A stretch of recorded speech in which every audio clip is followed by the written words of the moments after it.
There's a ceasefire in Zabadani after 10 months of trauma for local people.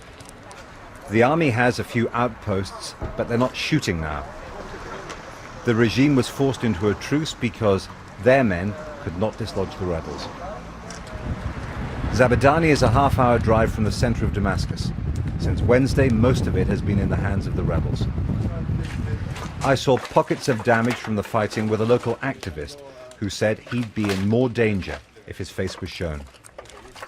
What about the future? What are you going to do next week and the week after that? Because Assad is still in power in Damascus. We will still go with our protests every day until the regime falls down, okay? And we will defend ourselves from Assad regime, from Assad troops, okay?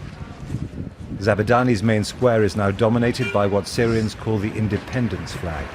Protesters want to revive old national symbols, just like Libyans did in their revolution.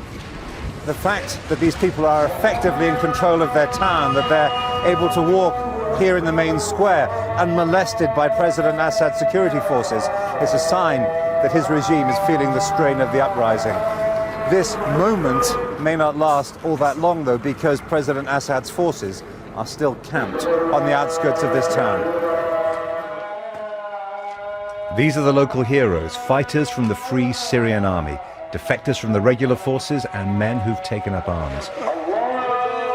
They're celebrating a victory, but some here worry that the president's men have only pulled back because of pressure from the Arab League. The fighters say they'll be ready. He has heavy weapons, you have Kalashnikovs. How can you win this? God willing, we will win.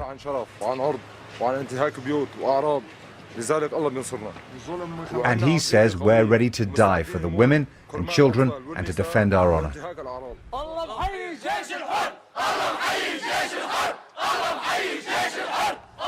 The chant was, God salute the Free Army.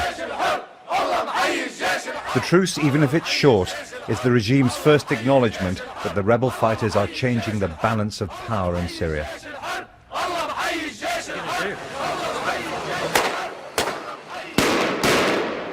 The fireworks were to tell people it was time for the evening protest.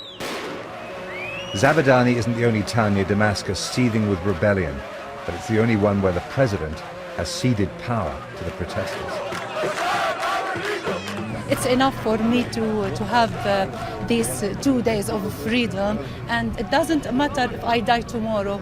It's enough that I feel free for hours. The regime's forces are overstretched enough to take a step back here, but they're still powerful. This could be a pause, not a new beginning for this town.